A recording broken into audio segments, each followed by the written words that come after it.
The soul has an unresolved trauma. It keeps repeating through each incarnation, which gets to that subtle body theory that it isn't just the etheric body that holds these, it's the emotional body and the mental body and the causal body. But when one reincarnates, they pick up, it's like picking up the same clothes you left before.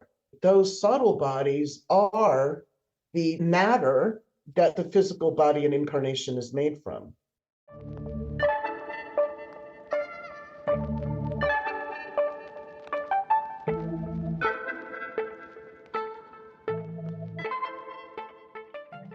Welcome to the Field Dynamics podcast. We're here to facilitate inspiring dialogues about the nature of consciousness across disciplines, communities, and practitioners, all with a holistic perspective. From energy healing to somatic therapies, from neuroscience to meditation, we believe the most interesting things happen at the boundaries of disciplines. I'm Christabel. And I'm Keith. Thanks for joining us today and enjoy the episode.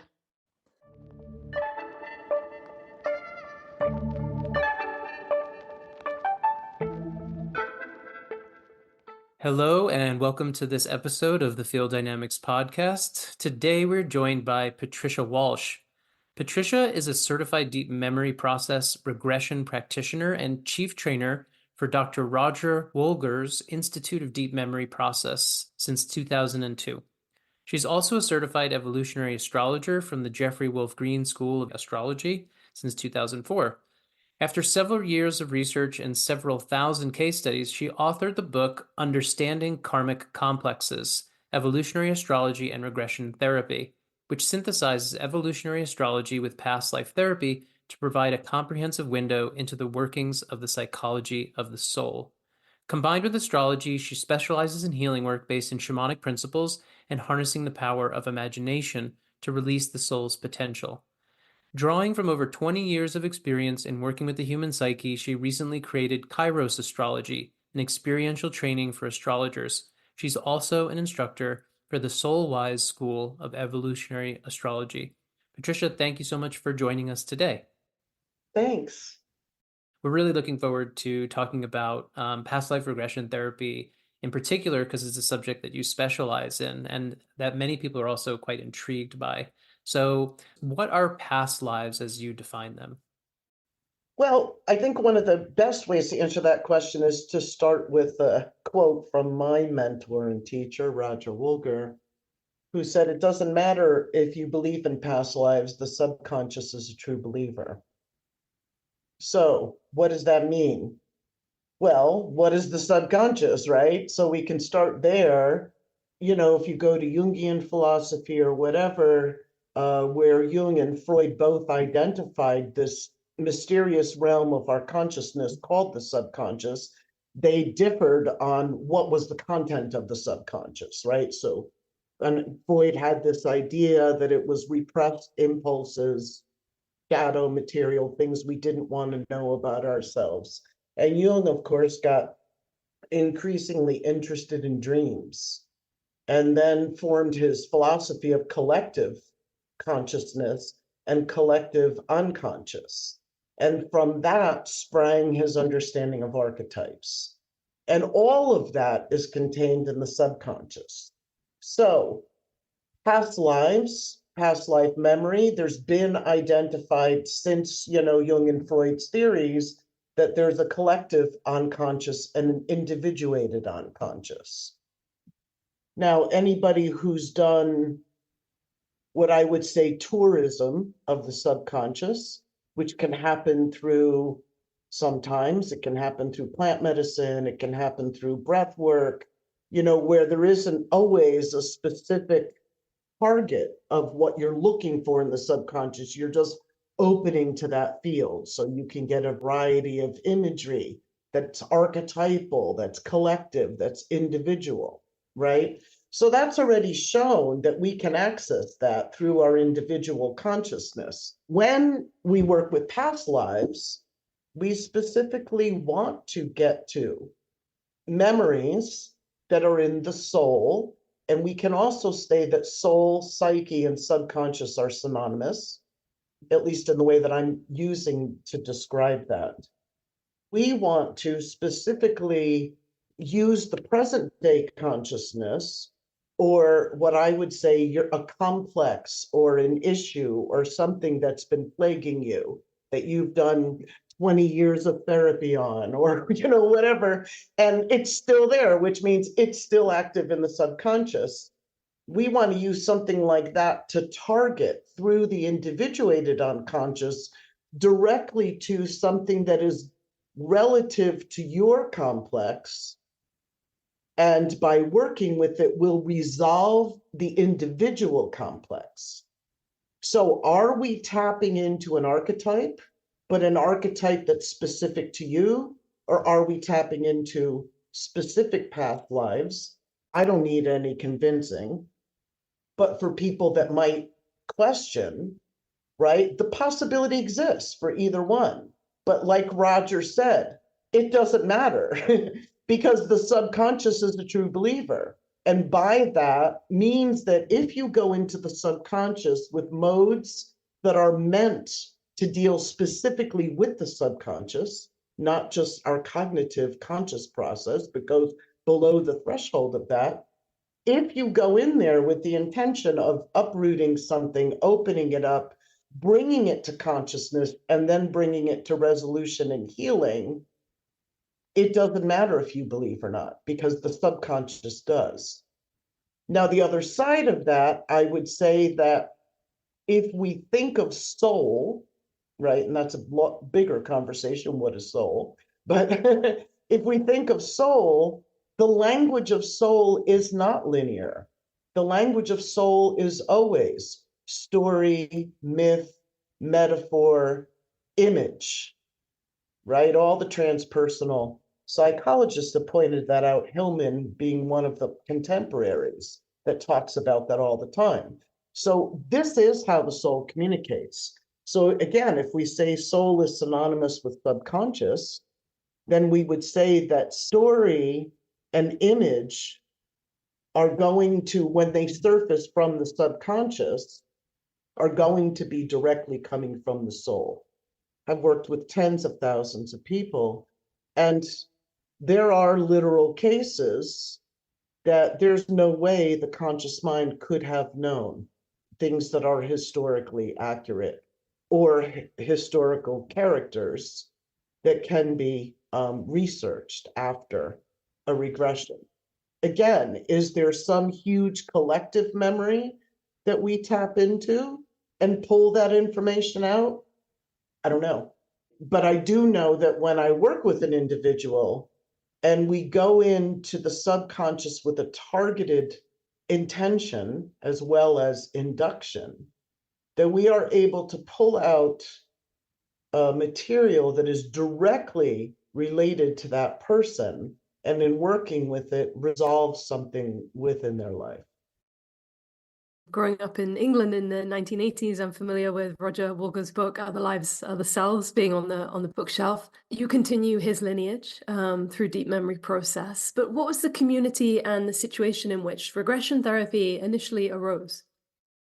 Roger was one of the pioneers of regression as a therapy. And his experience actually started in a Vipassana meditation retreat, where he went back to a current life memory of being a young boy, the day his father left, his mother actually, and he was 4 years old or something, sitting at the top of the stairs, and this sense of the father leaving and this, little 4-year-old's world blowing up. He threw himself down the stairs backwards and tumbled down and didn't, fortunately hurt himself, but tumbled down the stairs backwards. Well, I think in the Vipassana meditation, if I remember it correctly, that memory came up, and then through the meditative process, jumped to a past life, which was a cathar life of throwing oneself off a cliff in despair. And then, the whole story revealed itself during the meditation. And of course, being a Jungian, what is the story? What is the image? And then the immediate connection of those two images, one appearing to be a past life, and one absolutely relevant in the current life, or in fact, a repressed memory that came up. He then, of course, was interested in that. So I think he was teaching at Goddard at the time in Vermont, and had a bunch of, interested psychonauts, right? This is way back in the 70s or 80s, like you said, had a bunch of psychonauts get together and just experiment with opening up the, subconscious, opening it up in different ways. Like Jung used this process of active imagination. So applying that, and then kind of, recording and dialoguing about what came up for people and so on.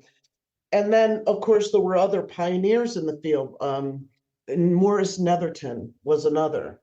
And Morris Netherton, interestingly, was very body-based, which is something you don't see in regression, typically, especially that comes from the hypnotic schools.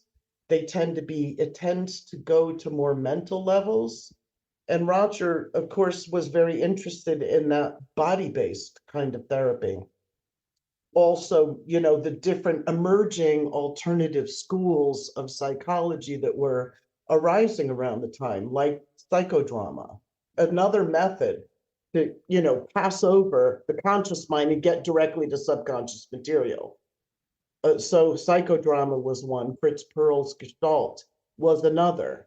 That it's like if you just go into acting as if, your subconscious will fill in things, become things, same as psychodrama. If you start acting something out rather than thinking about it, talking about it, deeper material will fill in the action.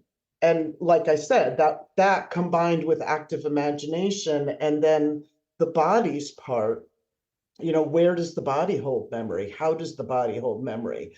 Ian Stevenson did all of this research on past lives in India, right, where it's a common belief, but on past lives and particular, body marks like a mole that correlated to traumatic deaths in the past. He was also a pioneer of the veracity of past lives, right? And his research was all done by spontaneous memory of children. So it wasn't adults. It was children that were like 4 years old that would say, oh, I used to live in some town that's a million miles away that they would know nothing about. And so he followed these cases and made this correlation with, kids saying I was run over, here, and they have a vertebra out or something like that. So he made these correlations to current life body. Largely, he did a lot on, moles or marks or maybe even deformities that correlated to past life traumatic deaths, again, just through children's spontaneous memories, and did a lot of verification of that, sometimes bringing children to those places. So those kind of people that were around at that time, back in the 80s, combining all of that as well as Eastern philosophy, which talks about, like Vedanta, how the subtle bodies hold samskaras, how the subtle body, that we have an etheric, energetic counterpart to the physical body. So the physical body is not necessarily the one that carries the memory, it's in the etheric body, but when you reincarnate, you pick up the same subtle body you left off with that then can somaticize. So combining all of that, and that's one thing that Roger was masterful at, was synthesis, right? Synthesizing like the cream of the crop and putting it all together. And, he worked with Netherton too at the time, putting all of that together with different people's research and their findings and because Netherton was also exploring, definitely looked at it as not a curiosity, but like this is a pure healing therapeutic possibility. How do we harness this to that end? So speaking of it therapeutically, and how it's such a synthesis, what deep memory process is, integrating these different kinds of approaches you've mentioned. Also, there's a strong shamanic component to it, even using mapping from the Tibetan Bardo states. Could you, I know there's a lot of info to get into with this question, but in general, might you walk people through, listeners through, what does doing this kind of work mean as an experiencer?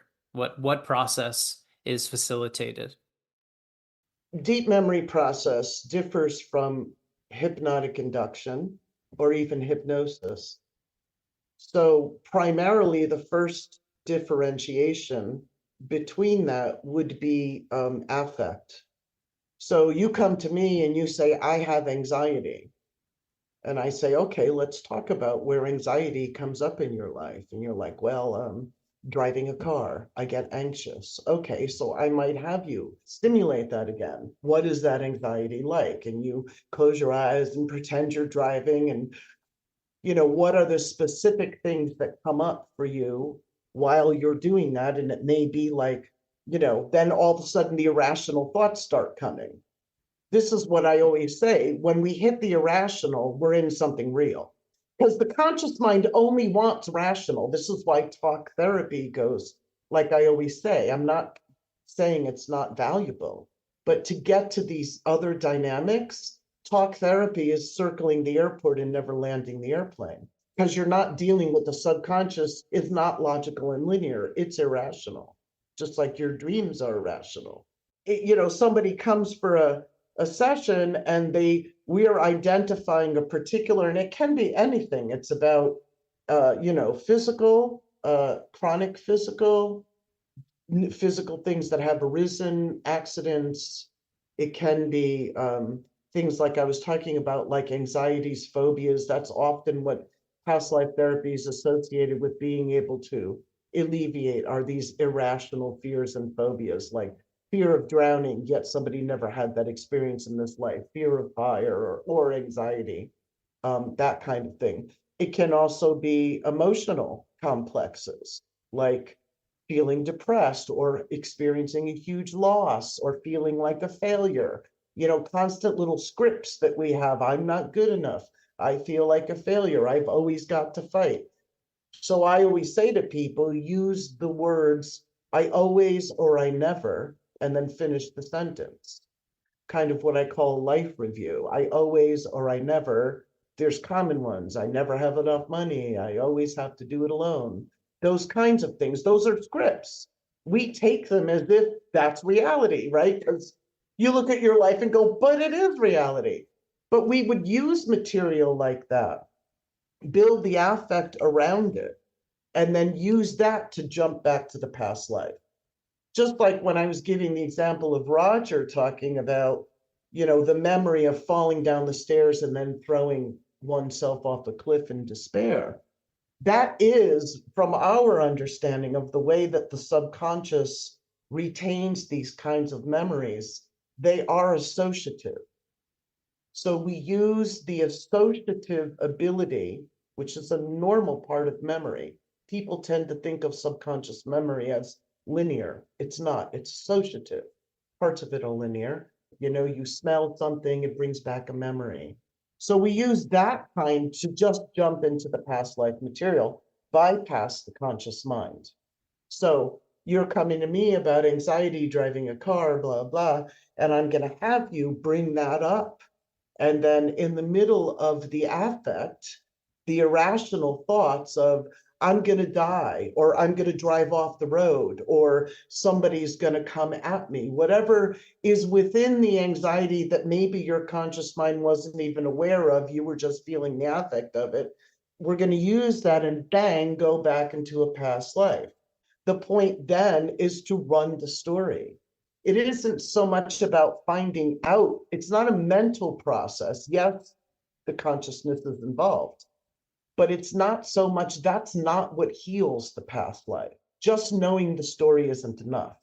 As the guide, that's what, regressionists do. They guide the person to, once they're in the memory, to recover the memory, to move forward and backward, find out what was going on, go through the death moment. And then this is where deep memory process is very distinct, in that we have an elaborate process that we work with after death.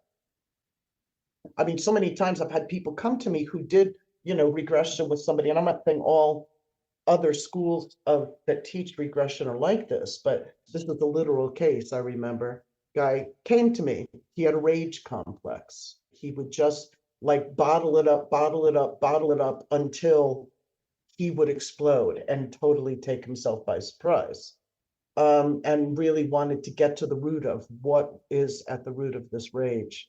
And so, he said, oh, I went to a regressionist and I did a story. I said, okay, so what happened? And he said, well, I was a man, and his wife was, I think they were invaded, and the wife and the kids were killed in front of him, and he got vengeful, and he became a kind of sadistic mercenary that just was so like, bloodlust, just vicious. And then also he himself took women captive and did horrible things, etc. in that life.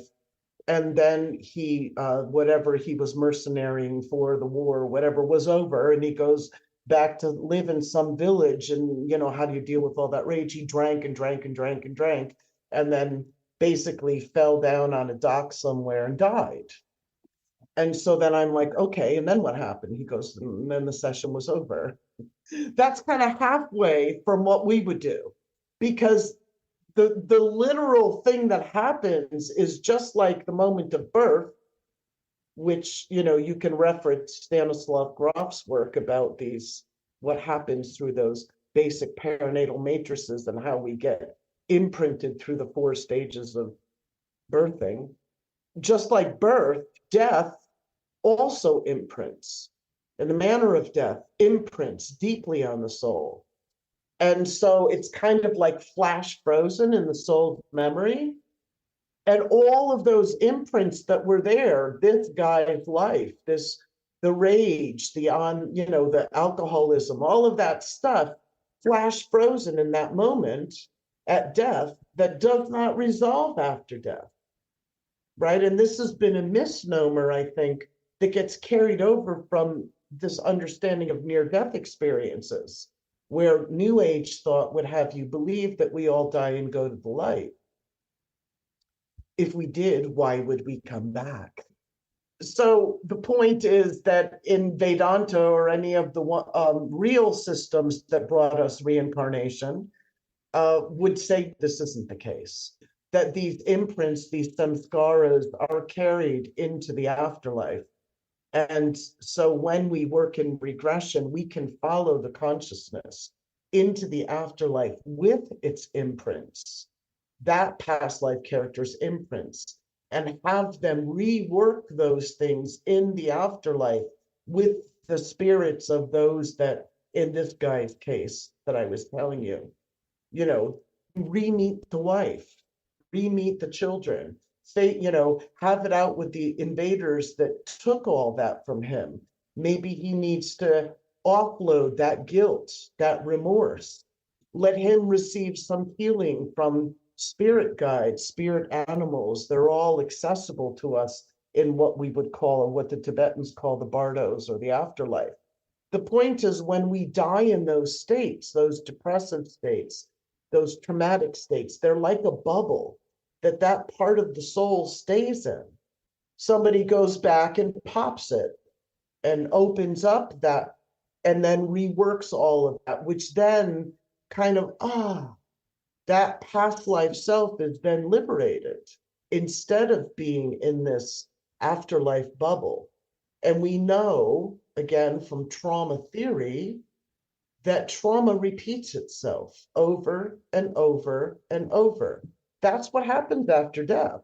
And it's not the total soul, but there are parts of the soul that stay locked in these, what I call Bardo bubbles, which is what the Tibetans teach as well. I mean, it's less popularized in the West because Western metaphysics would say more of, you sit on a cloud and you pick your mommy and daddy for your next life. That is not necessarily what, again, the people that brought us reincarnation teach. It's not necessarily intrinsic to Vedanta or Tibetan Buddhism or any of those systems. It's very interesting to you talk about this idea of information, as it were, content. Unresolved trauma is being held within the etheric body, within the subtle bodies, and then that's somatized, as you said, when the person incarnates, and then we're left to deal effectively with the aftermath through the subconscious via the unconscious of things that might pop through, as you say, things that might be attempting, I assume, to find a way to solution. Because I'm assuming this model is working with the principle that in all ways, in all manners, things are trying to reach a resolution, an unfolding, and a healing, and that this process is a way of speeding it up, of working with it consciously. Freud was the one that first came up with the observation that trauma repeats itself, and he called it repetition compulsion. And he was absolutely right. Compulsion meaning it's something coming from so deep within the subconscious that the conscious mind cannot control it, can barely grasp what's going on, which is why what we say when we get taken over by something, we literally say that I was outside myself. I got taken over, right? Like this guy with rage, when you stand outside yourself going, oh my God, right? That's not me. Freud was the one that recognize this repetition compulsion, that somebody that's had a trauma in their life will continue to reenact it in either in literal or in symbolic or metaphoric ways. His theory that went along with that was that it is the subconscious attempt to heal, meaning if I re-trigger it, next time I could do something different. If I re-trigger it, next time I can do something different. It doesn't always happen. Clearly, we see it. And so it's a bit like, and this is where the Vedanta talks about these samskaras. The repetition compulsion extends to the many lives of the soul. So, the soul has an unresolved trauma. It keeps repeating through each incarnation, which gets to that subtle body theory that it isn't just the etheric body that holds these, it's the emotional body and the mental body and the causal body. They all hold those things. So yeah, when we die, we could say that those bodies fall away. Yeah, and there is some spirit soul part. That's another discussion. What goes where after death? That's a whole other discussion. But when one reincarnates, they pick up, it's like picking up the same clothes you left before. So all of those unresolved imprints are still in the mental body, the emotional body, the vital etheric body. And those subtle bodies are the matter that the physical body and incarnation is made from. So they're all here. They're present. And when they pop up is when we get surprised. Like I said, when the irrational punctures through the conscious mind is when we're like, I don't know why I would think that. I mean, I had people, irrational thoughts that pop out of people when you're exploring this kind of content. Sometimes they're humorous, like, because they're so out of character for that person, yet the feeling or the affect is there. So in our work, we always say, one of the first bridges that I teach people in regression is what's called the mental emotional somatic bridge, the MES.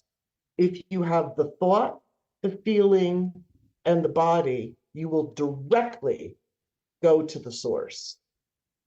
So again, if it's something like I'm no good, is the thought. And people can have that their whole life. It runs in the background. You get the I'm no good. What is that? What's the emotion associated with that? It could be collapse. It could be depression. It could be anxiety. I'm not good. It's individual for everybody, but you have to get their feeling. Where do you feel that in the body, or what does your body want to do when you're feeling that, right? That I'm no good. Let's say it goes into a collapse, depressive, often, in the chest. Okay, so that would be the body posture. If you have all three of those, you can go right into the past life. It's excellent to be covering like an integrated approach where we understand that healing is most powerful when we can engage as many aspects of ourselves simultaneously. And as you're describing that mental, emotional, somatic, and even those in a sense are mapping between the physical and the subtle bodies in a sense too. Past life regression work in general does get into some domains that are very mysterious. You specialize in some work specifically with ancestral spirits, or what you call also earthbound spirits. So I was wondering if you would talk a little bit about the phenomena of ancestral spirits or earthbound spirits and how they factor into your work. Again, we can go back to Vedanta, right? And the Eastern philosophy that there isn't just one kind of karma. And it isn't, as the Judeo-Christian Western overlay would have it, that it's eye for an eye, tooth for a tooth, or that it's retributive in some way. That's not their picture of karma. There's actually something like 12 or 13 different kinds of karma that all intertwine around one's core karma. So that understanding alone, is an interesting thing to look at. So we have our core issues, and then the next layer out is the ancestral field. So again, counter to the picture of you're sitting on a cloud picking out mommy and daddy, the Tibetan picture of the afterlife goes something more like this. You die, some traumatic death, and you're in the bardo, and like they would say, that you don't see the supernal light, you don't recognize it as your nature, so the bardo gets progressively more chaotic and dark as you go on, until you're at some point where you're being chased by demons and they're just all over the place, and you can't, and you're running and you're running and you're running, and you go to jump into a cave to hide, and that cave is your next womb. That's their picture of reincarnation. Very different than, this is a nice mommy, that's a nice daddy. And that specifically what they're saying is that the demons that are chasing you are your unresolved complexes, and they are what drive you to the next womb. So that the next womb that you jump into is going to have a resonance with those particular issues that are your core issues. So you're born into you have a poverty complex, let's say, that's, you have 10 lives of different kinds of poverty, loss of everything, being Oliver Twist, beggar on the street, different scenarios, but all revolving around one particular issue, poverty complex. And you may be born into a family, either way, immensely wealthy, but so hyper-focused on the fear of losing it, or poverty, right? Or somewhere in between, always scraping to get by, but that has a similar issue to yours. So the idea in our work and what we see comes up all the time is exactly that. Just like you have your own unresolved stuff after death that carries those issues and then continues to reincarnate, the same kinds of issues reincarnate in family lines that are resonant often to your core issues. So when you start to do your own personal work, let's just continue to use poverty as an example, poverty complex. I always say work with those issues first.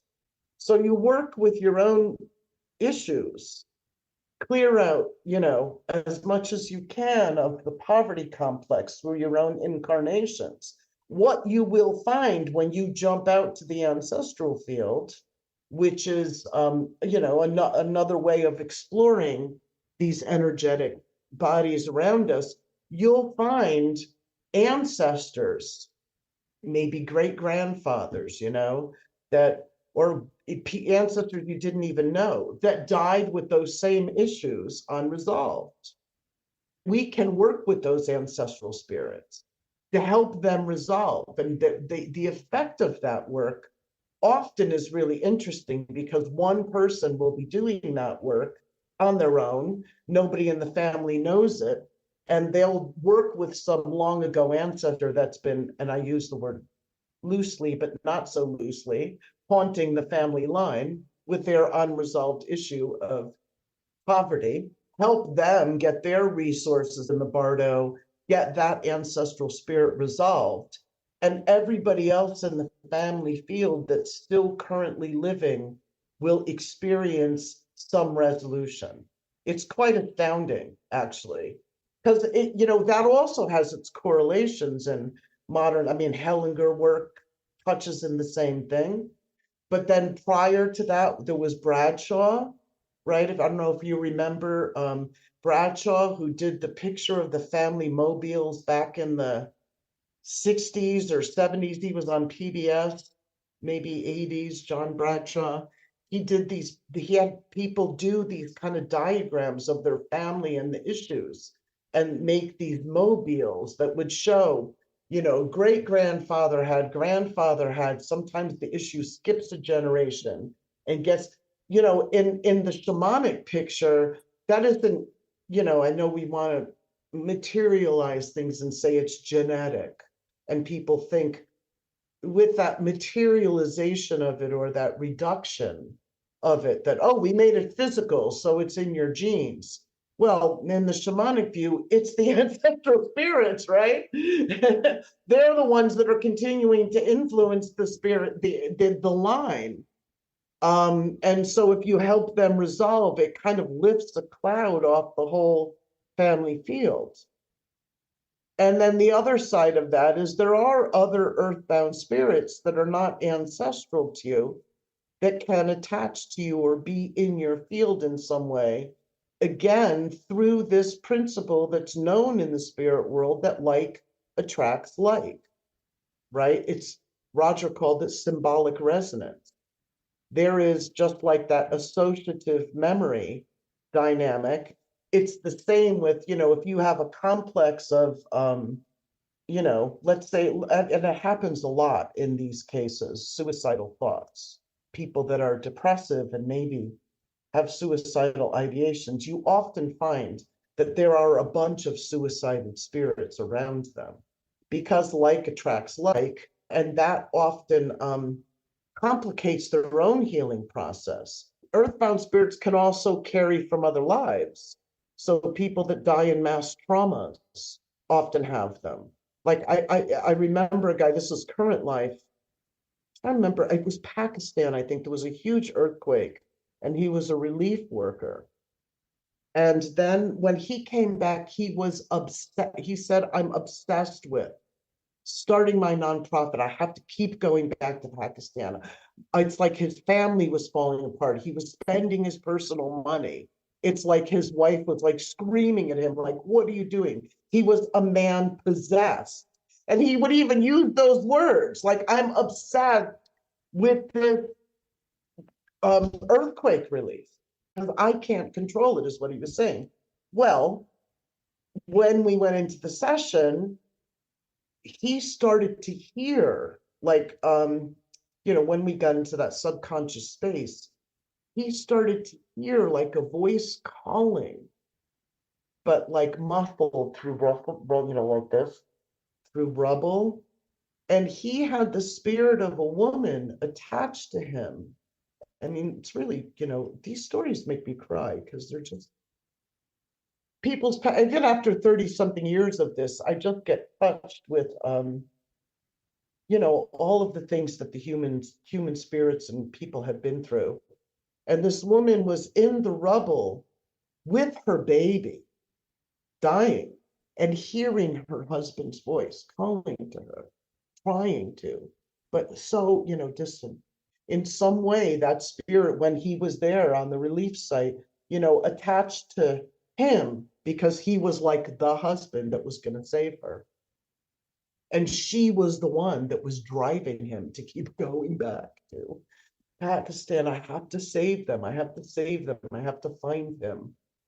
So it can be like that. We can pick up earthbound spirits around in our current day life, but we also sometimes spirits that die in mass traumas together end up being in clouds of spirits, so that when you do your own past life that's like that, you often find there's a whole bunch of other spirits around you that are still stuck in the rubble. So we have to get them all out. So it's like, not only do we get you out of the rubble, but the whole cloud of other spirits that may be complicating that feeling of oppression that's in your current life. Fascinating case studies you're sharing, Patricia, from your many years' experience. You mentioned there over 30 years.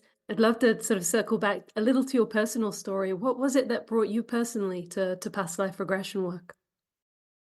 I guess when I was a kid, like in seventh, eighth grade, I mean, I was always into metaphysics. Like I was reading Seth in high school. That was, back, I'm dating myself now, but to me, that was such a legitimate body of work, right? Seth was the bomb, still is to me.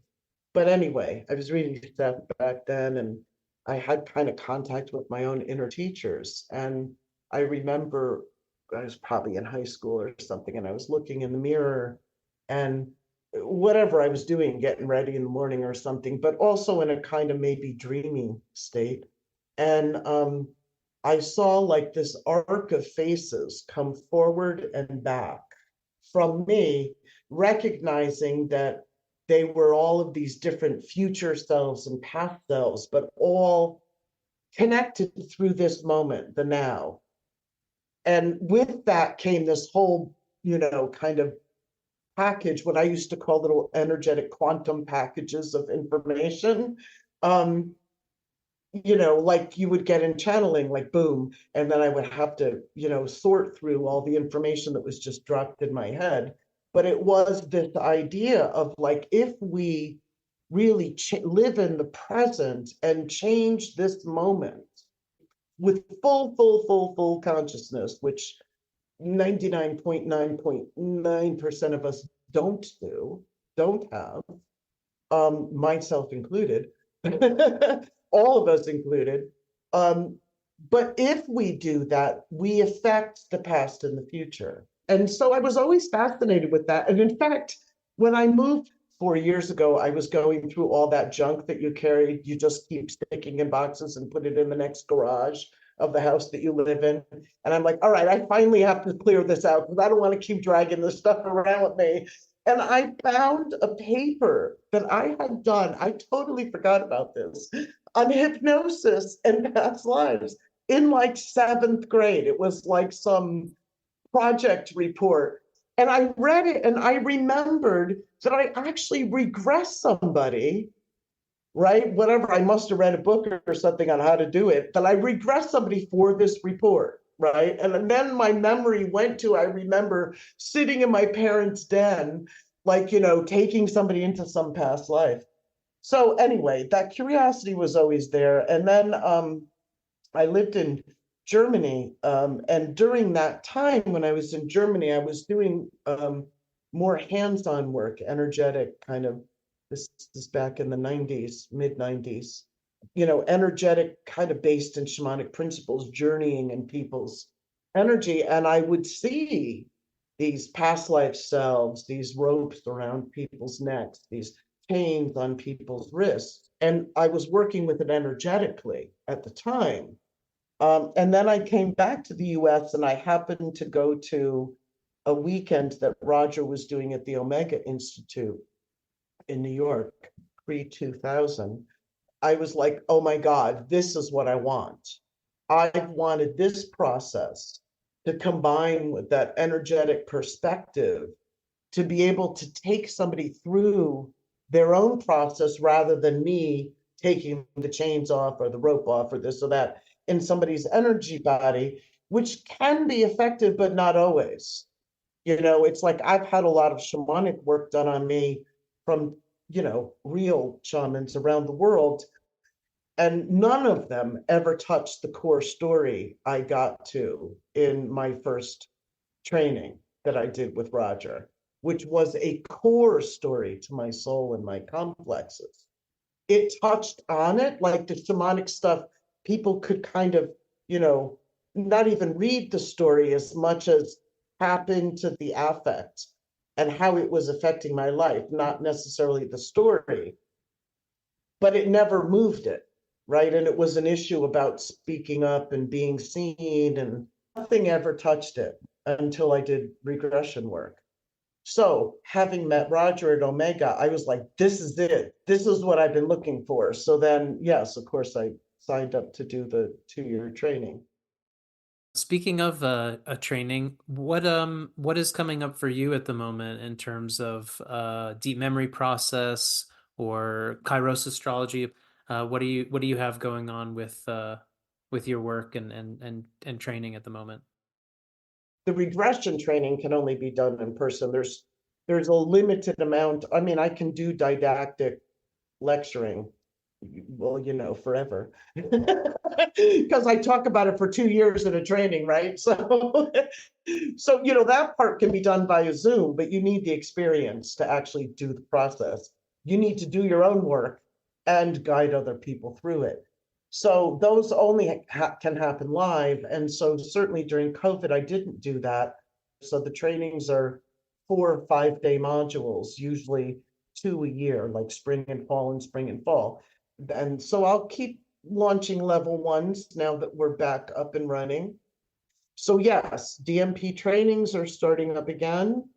And Kairos, I haven't done. And I'm thinking I might do one this year. Kairos is a really interesting thing that kind of dropped into my head about, I don't know, 6 years ago, because again, I've been deep in the astrology world as well.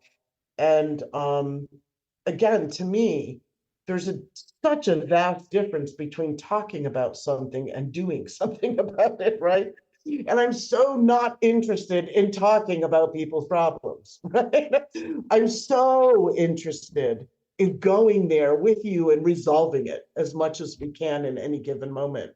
So astrology, and rightfully so, kind of tends to follow that counseling dynamic. Somebody is telling you something about your chart.